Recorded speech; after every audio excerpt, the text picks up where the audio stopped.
on to the last game of the Saturday, the absolute wonderful triple header that is the Saturday, and we have pretty much the game of the tournament, certainly the game of the pool stages overall. We'll see some games after in the knockout, but this could be the final already. It's All Blacks Springboks.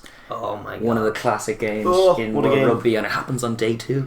Yeah. It's at Saturday, 11:15 our UK and Irish time, in International Stadium Yokohama, refereed by Jérôme Garcés, because the Kiwis and the French hold French refs. The Kiwis and the South Africans hold French refs in such high esteem. They do, generally speaking. Could we see our red card that if there is to be a refereeing drama on the opening day, it will surely be Mr. Garcés. He's something ridiculous. Maybe. I hope not. We hope not. Because otherwise, what a game. All things being equal in that, what a fixture. And we've seen it once this year.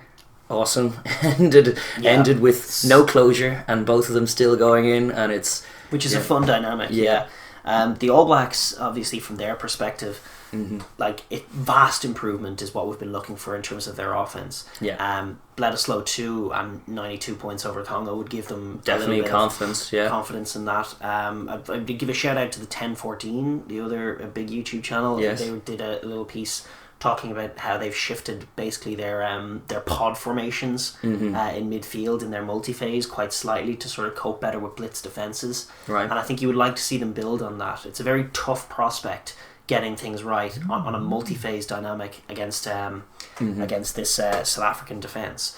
I think that the area that maybe Argentina isolated a little bit is on that inside shoulder of Andre Pollard, between those inside forward defenders and the backline defence.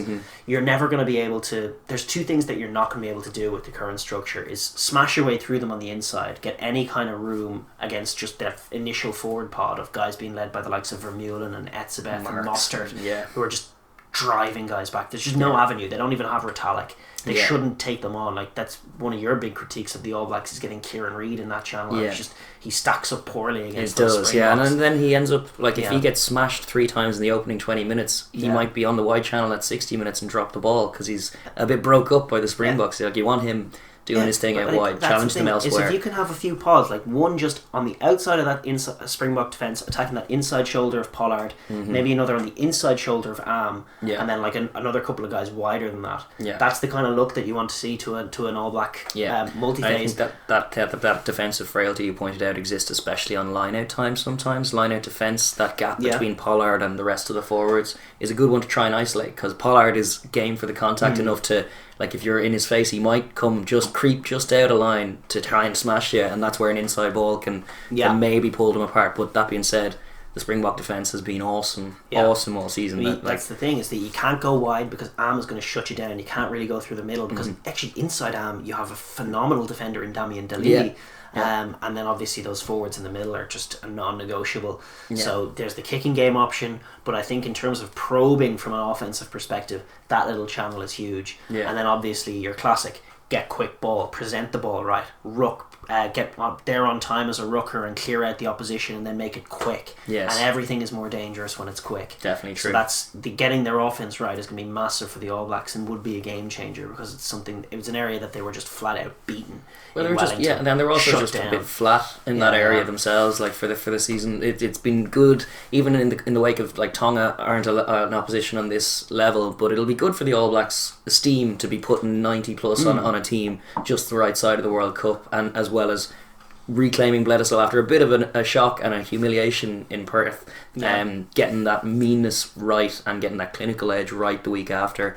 Definitely signs of positivity. They're still, for all that we want to talk about how close this World Cup has got, that sometimes is at the expense of overlooking maybe the All Blacks, and you can't do that. You want it there's still a chance they come in game 1 and blow the team away and then take it. But similarly, the Springboks are, as we've been billing, the form side really coming in after what has been an impeccable season. They got their first rugby championship ever, but their first in 10 years really, which is a great bit of momentum to carry in. They exercised the demons of 4 years ago, went to Japan early, experienced a bit of that humidity and way out from it, put the score they wanted to on Japan, righted that wrong, and now they're coming in for the biggest challenge of them all. Couldn't be a higher momentum wave. No matter what the media says. They're obviously a brilliant team for them.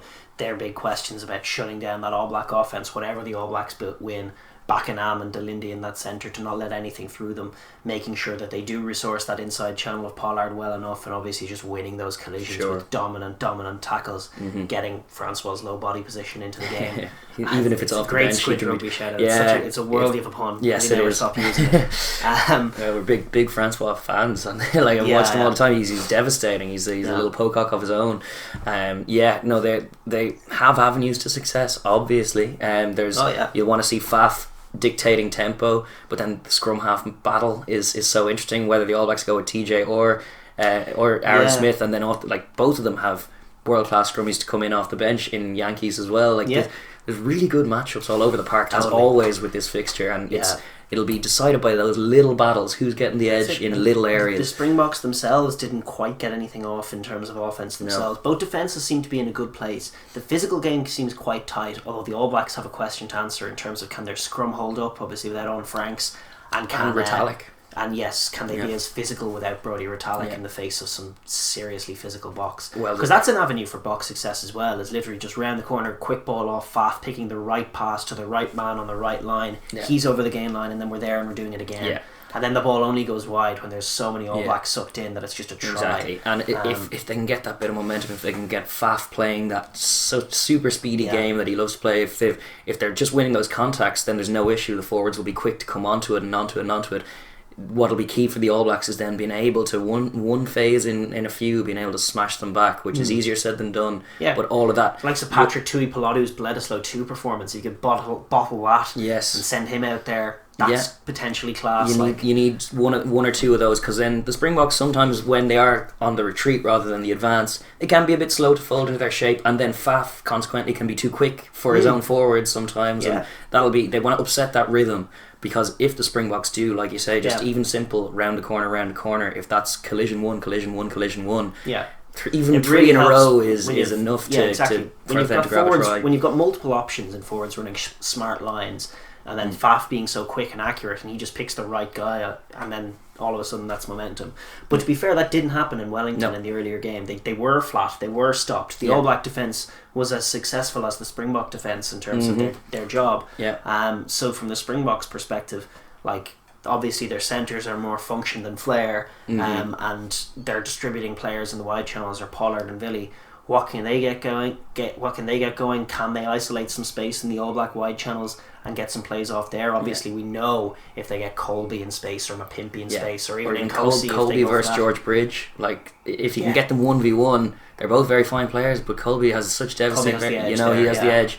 Similarly, on the other wing, Mapimpi versus Sevi Reece. I think that's an interesting matchup over as well. You'd think both players are winning when they have the ball. Yes, and that's probably true. Yeah. So you just want to be going forward, and then, as you say, what was off a lot in that last game, they were stopped a little bit more on the gain line than they would have liked. But Villy's passing game, if it had, he had maybe 4 or 5 moments that got away from him, even though he did have the one moment to bag the draw in the end, which showed why he's there and what his job is.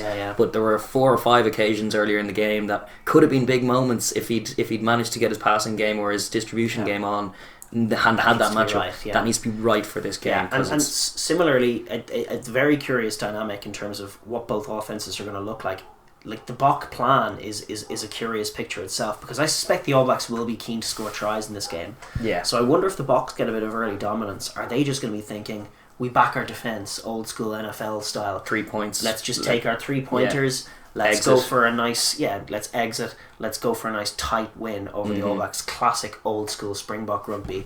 Or are they going to have the wherewithal to maybe say, this is a new All Blacks, they could come at us in the second half, we have to be aware they're still the All Blacks, maybe we need tries here, maybe we need to go to the corner and get our maul going and hurt them that way. And it's curious to see whether they'll have that urgency. So far this year, they have been very 3-point heavy, and it's worked for them because they've got such a great defence. I actually don't know what the answer is, but I think it's an interesting dynamic. I think the correct answer is a bit of both. I think there's definitely, there'll be 1 or 2 moments where the try is probably the right option, or it's not even the try, it's like we compliment with the likes of Ireland when they're on their game, it's just just hold the ball down there. Yeah, we'll set up a maul, make them defend it, because Kiwis don't like defending maul. That's not their favourite aspect of rugby at all. They prefer when they're on their own 5 metre trying to defend a Springbok maul. That's as far removed as they want to be from the game. Little kids with rugby balls in their back gardens in New Zealand aren't practicing their defensive maul, generally speaking. No, it's true.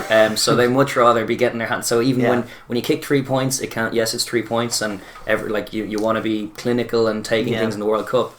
But similarly, against this All Black side, if you're winning collisions a lot and you get a bit of momentum, you just want to hold the ball and make them make tackles. You could see like the Springboks, if it could go well, you could see them kicking their way up, getting a bit of momentum, getting their 3-6-9, and then maybe, especially when the All Blacks have been soft enough to take some 3-pointers themselves, you can really get away with it then. You get your 9-3 and then your 12-3 and then win it that way. Just really tight kicking game with maybe even no tries in it. But alternatively, what you could see is that being the plan, it going more or less according to plans, 3-0, 6-0. Oh, then the All Blacks score 7-6. Oh, then the All Blacks score again right before half time, 14-6, and you've dominated the game, and now you're down by whatever it is, 8 points. Which is a very All Black trait. They do that a lot. That's what the All Blacks do, and you can't sleep on that. I know they haven't been the power that they were, but the Boks, I think, do need some tries. Yeah, they definitely do. If to win the game, at least one. If they can make it about the kind of plan of just we'll go 9-6, 12-6, and then grab our try, and then that's suddenly a bit of distance. That's the ideal platform for that. But you like the All Blacks can strike. They're devastating, really. It's just a matchup with. It's the best game. It's a great game. It's the best game. I'm at odds to predict it. We've been saying that South Africa are the foreign team. I did watch New Zealand score a load of tries over the last couple of games and remind me that the All Blacks, they're champions. They're double. They're going for the 3 in a row. I'm curious to see will they pick Barrett, where they'll put Barrett. Will they put him at 10? I don't know. Will they go for TJ at 9, which I think they should? I absolutely think they should, because the South Africans can be. Because one of the things that the Safas do is they dominate a contact and then actually break through the contact and then almost slip away from their own support men. And TJ is literally one of the best in the world at just getting a cheeky steal right then and there. If like a big if Malcolm Marks breaks through a tackle and then lands at TJ's feet, TJ's just in. He's really great at doing that. So I think he's a good weapon to have in there for sure. You definitely want to be it depends what they want to make the game about. They tend to go for Aaron Smith when they don't want to get into that battle. So like you're saying, maybe they do want to just avoid forced on them though. I know, well TJ's definitely got a bit more grit and fight. He's up for the physicality, and sometimes against the Boks he gets found out that he'll try and perp. He tried to perp Quagga Smith, I remember, and that did not go for him. He does get delusions of flankerdism. There's a touch of notions to him for sure. But that's kind of good in a halfback. That's a healthy trait in a halfback. You want that for sure. And against the Springbok side, you need all the physicality and edge that you can get. So we're going to call it. What are you going to say? I've been very uncomfortable because I've been reading a lot of papers from around the world, and just about every talking head has said that South Africa are going to win the World Cup, almost thinking they're clever. But and that still makes me uncomfortable because usually every talking head, ourselves included, tend to be wrong about these things. So I don't know. I can see pictures for both, but I have to stick to my guns in terms of saying that I think the most complete team is the Springboks, and I think the Springboks to edge it. I think them to get maybe a couple of nice Ches and Kobe tries, and maybe 2 tries to 1. Maybe that one score game, but close. I'm inclined to agree. I see it again as so tight, and I can see the first 20 minutes being crucial in terms of deciding that. If it's All Black try, then it's a very dangerous game all of a sudden. I think for colour, I'm going to say that the All Blacks nick it this I think time. that's fair enough. And they're going to do for our chances by giving us the Springboks, because that would be very annoying of them. Because that's the other side from both of these teams' perspectives. Like they have memories and they'll back themselves to go and beat Ireland if that comes down to it. But they both prefer to avoid it. All things equal, they'd both be looking for. They have much more experience and of. Put swatting aside either Japan or Scotland. It's a much easier quarterfinal, and it's just the factor of the level of physicality that Ireland are going to bring is huge. So it's just a more attritional game. It's 3 consecutive weeks of playing those tough games to win a World Cup for anybody. It's one of the things that the All Blacks were saying actually on the breakdown, which is a little show Sky Sport New Zealand do that they post on YouTube. I can't remember which point it was saying it, but they were saying it might have been Jeff. I can't remember.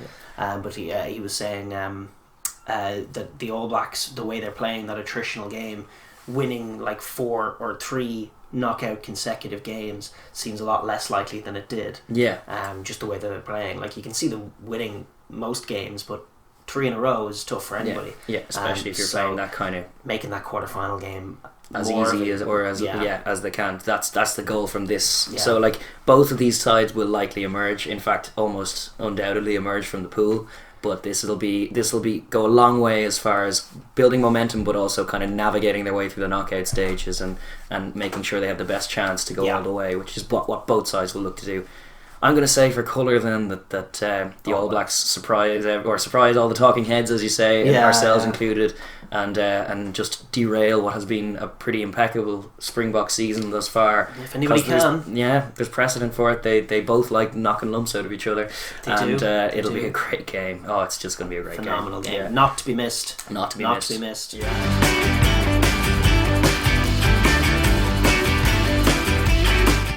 Thank you very much for watching that video. Please like and subscribe for all our new Rugby World Cup content, and please leave a comment down below as well, because we enjoy hearing your thoughts on it. Thanks.